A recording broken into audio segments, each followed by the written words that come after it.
اور معاشرے کا کتنا کمینہ شخص ہے وہ جو کسی کی بیٹی کو اس لیے تنگ کرتا ہے کہ وہ جہیز نہیں لے کے آئی، یا وہ اس کی خواہش کے مطابق، اس کی توقع کے مطابق جہیز نہیں لائی۔ شریعت اسلامیہ نے تو نکاح کو آسان قرار دیا، اور یہ جو ہم اتنی لمبی چوڑی باراتیں لے کر کے چلے جاتے ہیں بیٹی والوں کے گھر میں، تو اسلام میں تو اس کا ایسا کوئی تصور نہیں ہے۔ 500 600 لوگ بیٹی والوں کے ہاں چلے جاتے ہیں، اور جس طرح کسی محاذ پہ جا رہے ہیں۔ نکاح فی المساجد کا رواج اگر ڈالا جائے تو ہماری زندگیاں سوکھی ہو جاتی ہیں۔ یہ جو مروج سلسلہ ہے، اس سے غریب لوگ تو پریشان ہیں ہی، امیر لوگ بھی سکھ میں نہیں ہیں۔ آج 1 کروڑ روپیہ شادی پہ خرچ آ رہا ہے، اور جس کی 4 بیٹیاں ہیں وہ ساری زندگی اسی کام میں ہی لگا رہتا ہے۔ اور غریبوں کی زندگی تو اجیرن ہے۔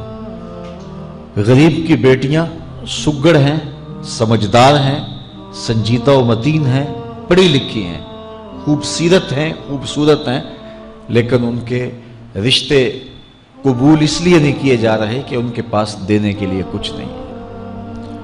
اور اب ایک سلسلہ چلا جہیز فنڈ کا اور اجتماعی شادیوں کا، تو شاید کسی کے لیے اس میں تسکین ہو، لیکن میں تو ایک مرتبہ ایسی تقریب میں گیا ہوں تو دکھی ہو کے آیا ہوں۔ ہر شخص کا اپنا مزاج ہوتا ہے، مختلف تنظیمات، مختلف لوگ غریب بچیوں کی اجتماعی شادیاں کر رہے ہیں، تو میں ایک تقریب میں مجھے کھینچ کے کچھ لوگ لے گئے۔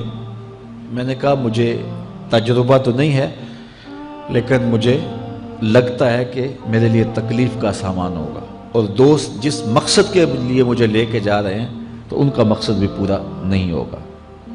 ایسا ہی ہوا، ایک ہال میں 15 سے 20 بچیاں تھیں، اور دوسری جانب 15 سے 20 بچے تھے، اور ان کے مہمان، ان کا ہجوم تھا، اور اسٹیج کے اوپر جو کرسیاں لگی تھیں ان پر مخیر حضرات بیٹھے ہوئے تھے جنہوں نے سرمایہ لگایا اور جہیز فنڈ دیا، اور تنظیم کے لوگ آ کے اپنی کارکردگی بیان کر رہے تھے۔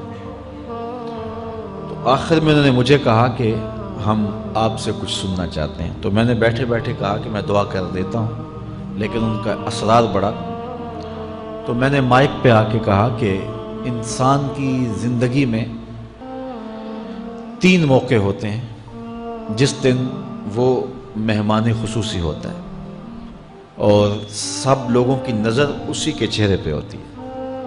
ایک جب وہ پیدا ہوتا ہے تو کالا کلوٹا بھی ہو تو ساری بستی اس کا منہ دیکھنے آتی ہے، اور اسے بہنیں چاند کہہ کے پکارتی ہیں، چاہے اس کا رنگ گہرا سیاہ کیوں نہ ہو۔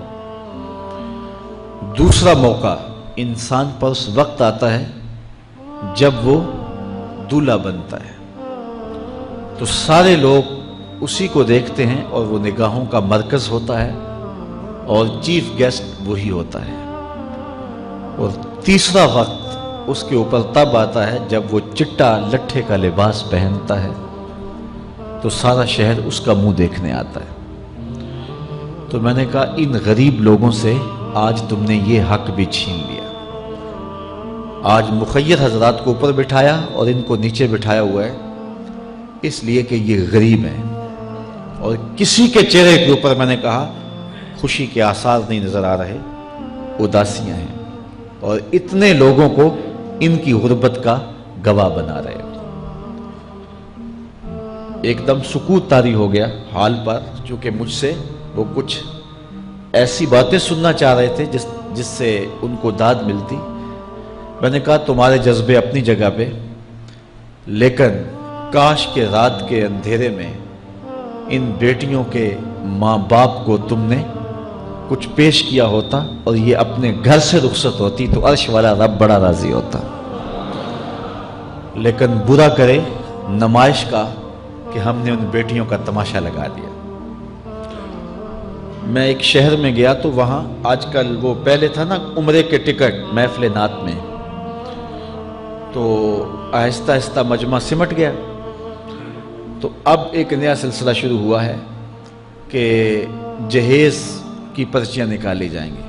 تو اسی سال آپ کے قرب میں ایک جگہ 10 کے 15 جہیز فنڈ تھے، تو مجھے خطاب کرنے کے لیے انہوں نے کہا، تو بڑے شوق سے منتظم محفل نے بتایا کہ 15 بچیوں کا جہیز بھی نکالا جائے گا، اور اس پردے کے پیچھے ہزاروں بچیاں بیٹھی ہوئی ہیں۔ تو میں نے اپنی گفتگو میں کہا کہ یہ ظلم نہ کرو، یہ زیادتی نہ کرو، تمہارے پاس 100 لوگوں کا کھانا ہے تو 500 لوگوں کو نہ بلاؤ کہ تم قرعہ اندازی کر کے 100 آدمیوں کو کھانا دے دو اور 400 آدمیوں کو کہو کہ تمہارا نام نہیں نکلا۔ تمہارے پاس 100 کا کھانا ہے تو 100 کو ہی پردے سے بلاؤ اور ان کو کھانا کھلا دو۔ میں نے کہا 10,000 بیٹیاں اس پردے کے پیچھے بیٹھی ہیں آپ کے بقول، اور آپ ان میں سے چند کو قرعہ اندازی کے ذریعے جہیز فنڈ دے رہے ہیں۔ ہر پرچی پہ 10,000 بیٹی کا دل دھڑکے گا کہ شاید میرے مقدر جاگ پڑے اور غموں کی سیاہ رات ختم ہو گئی، لیکن جب آخری پرچی کے بعد اعلان کیا جائے گا کہ قرعہ اندازی مکمل ہو گئی، تو کتنی بیٹیاں گھروں میں جب واپس جا رہی ہوں گی تو تم نہیں جانتے ان کے قدم کتنے بوجھل ہوں گے، اور رسول اللہ کا میلاد ہو اور بیٹیاں آنسو بہاتی ہوئی جائیں۔ تو میں نے کہا تم خوشیاں خریدنے لگے تھے، غم خرید لیے تم نے، خوشیاں بانٹنے لگے تھے، غم بانٹ لیے تم نے۔ تو یہ زیادتی نہ کرو، یہ جو رواج پڑ رہا ہے یہ اپنی نمائش کے لیے، خدا را آگے تم نے عمرے کے ٹکٹ بانٹے، بہت کچھ کیا لوگوں کو اکٹھا کرنے کے لیے، اور کیا کیا رنگ اپنائے گئے۔ میں نے کہا وہ اچھا تھا، چلو مجھے اس پر بھی بات ہے، لیکن چلو میں نہیں کرتا، لیکن یہ ظلم نہ کیا جائے کہ محافلات میں مجمع اکٹھا کرنے کے لیے جو ہے وہ غریبوں کی بچیاں بلا کر کے تو 10 کو آپ دے کے باقیوں کو کہیں کہ معذرت ہمارے پاس اتنا ہی تھا۔ تو آپ کے پاس 100 کا کھانا ہے، 100 کا پانی ہے، تو 500 پیاسوں کو نہ بلائیں، 500 بھوکوں کو نہ بلائیں، 100 کو ہی بلا کر کے پردے سے جو ہے وہ ان کی مدد کریں۔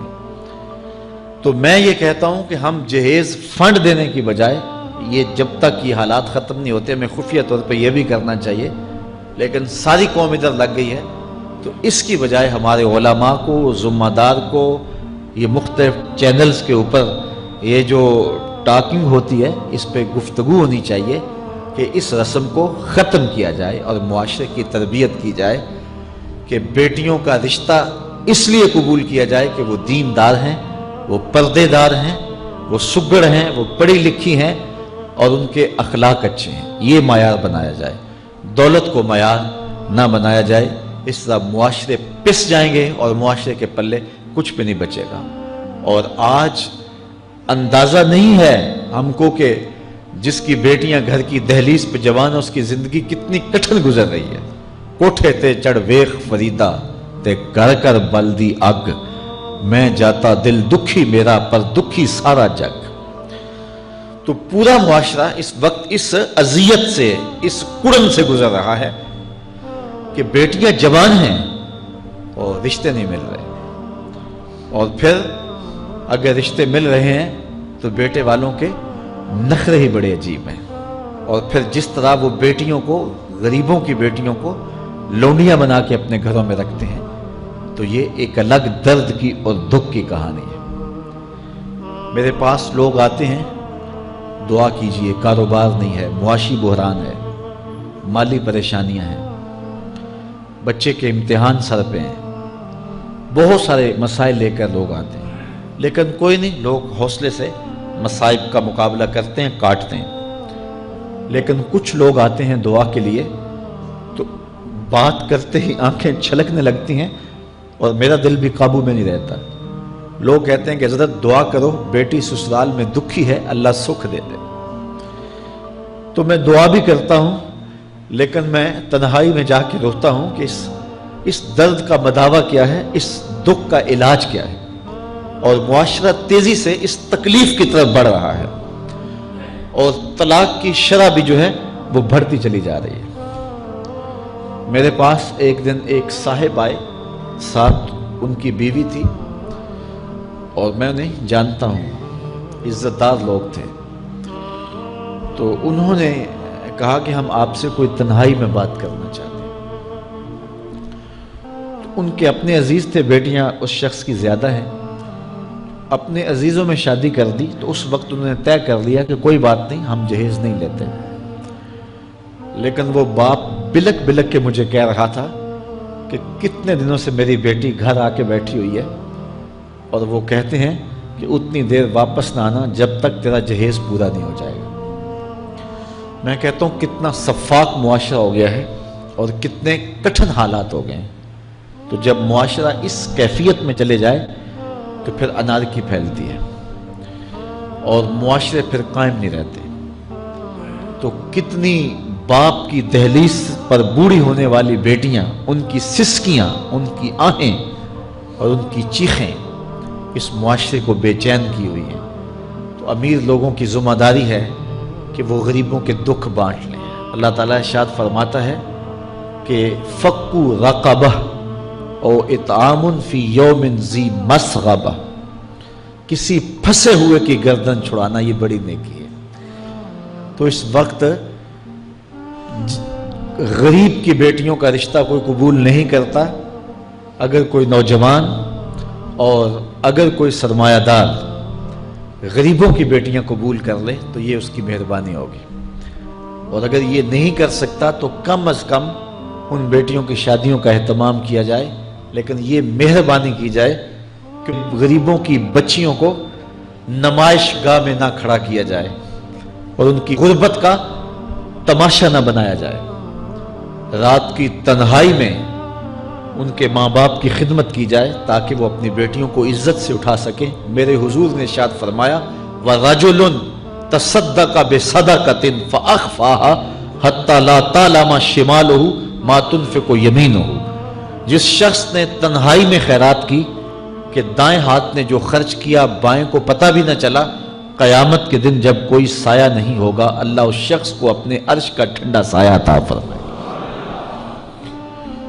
تو یہ جو اجتماعی شادیوں کا ماحول ہے، تو اگر اس کو ہم اس میں تبدیل کر لیں کہ غریبوں کی عزت نفس مجروح نہ ہونے پائے،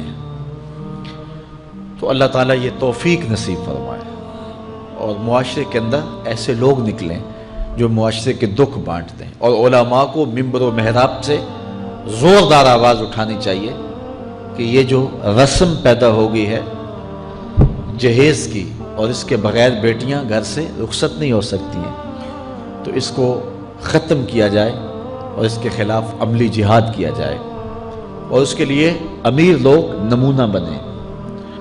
غریب لوگ تو نمونہ بن نہیں سکتے، مشکل ہے ان کے لیے، لیکن امیر لوگ اگر نمونہ بنیں تو وہ بن سکتے ہیں اور معاشرے کے اس ناسور کو ختم کیا جا سکتا ہے، اور غریبوں کی بیٹیاں عزت سے اپنے پیا گھر سدھار سکتی ہیں، اور ان کو جو ہے ان کے ماں باپ کو تسکین کی اور چین کی نیند آ سکتی ہے۔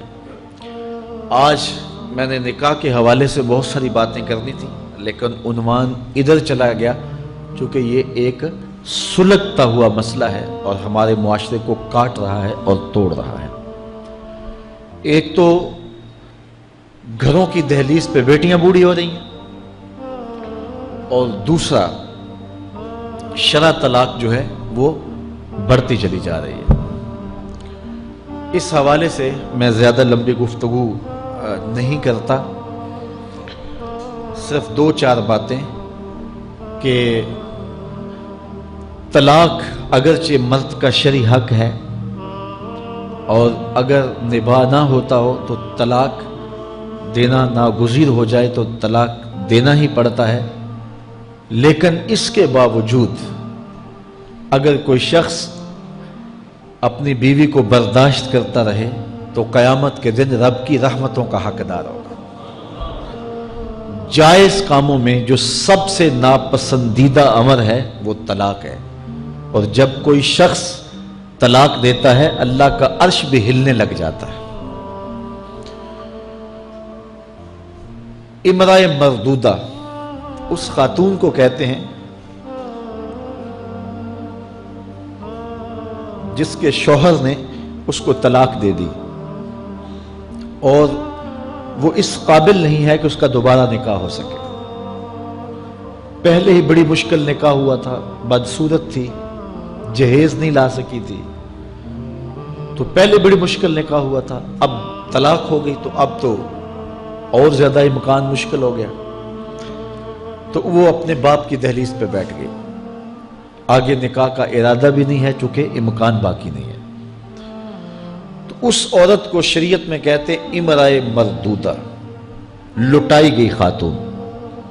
حدیث میں آتا ہے کہ کل اس خاتون کے باپ کو اس کے گناہوں کی وجہ سے جہنم کا حکم ہوگا، تو یہ جہنم اور اپنے باپ کے درمیان آڑ بن کے کھڑی ہو جائے گی اور رب سے بحث کرے گی کہ میرے مالک تو نہ مجھے عقل دی نہ تو نے مجھے شکل دی. سسرال نے قبول نہ کیا اور خامن نے دھتکار دیا. یہ ایک بوڑھا باپ ہی تھا جو مزدوریاں کر کر کے میرا پیٹ پالتا رہا، اس کے بڑے گناہ ہوں گے لیکن مالک میں تو اس کو جہنم میں نہیں جانے دوں گی. اللہ سے لڑائی کرے گی، بحث کرے گی، اللہ اکبر، الجھاؤ پیدا کر دے گی. حدیث میں آتا ہے اللہ اس خاتون کی سفارش مان کے اس کے بوڑھے باپ کو جنت عطا فرما دے گی. اگر طلاق دینا ناگزیر ہو جائے، بہت ضروری ہو جائے طلاق دینا اور اس کے بغیر کوئی دوسرا راستہ نظر نہیں آ رہا، تو پھر بھی 3 طلاقیں اکٹھی نہ دیں. ایک طلاق دے دیں، اور ایک طلاق دینے کا فائدہ یہ ہوگا کہ 3 مہینے کے بعد عورت فارغ ہے، آگے نکاح کرنا چاہے تو کر سکتی ہے.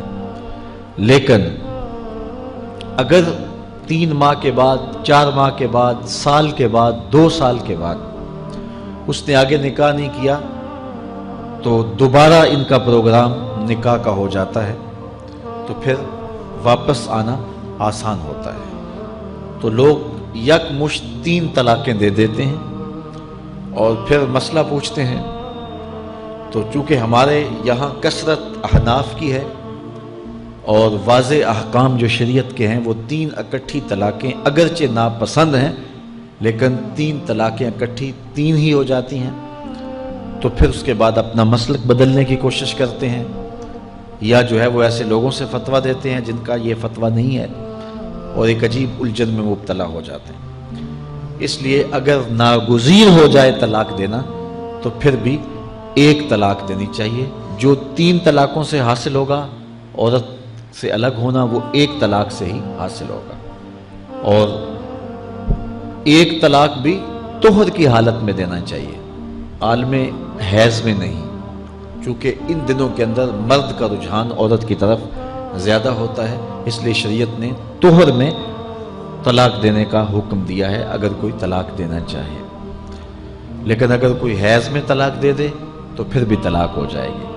3 اکٹھی دے دیں پھر بھی طلاق ہو جائے گی. لیکن 1 طلاق اور وہ بھی طہر میں اگر دی جائے، ہاں مہینے کے وقفے کے بعد دی جائے تو پھر بھی موقع موجود ہوتا ہے. تو عمومی طور پہ لوگ 3 طلاقیں اکٹھی دے کے بعد میں پریشان ہوتے ہیں، کیونکہ طلاق دینے کے بعد پھر پوزیشن سوچ کی اور گمان کی اور ہوتی ہے. تو یہ ضروری باتیں تھیں. کار ما آخر شدو آخر ز ما کار نشد.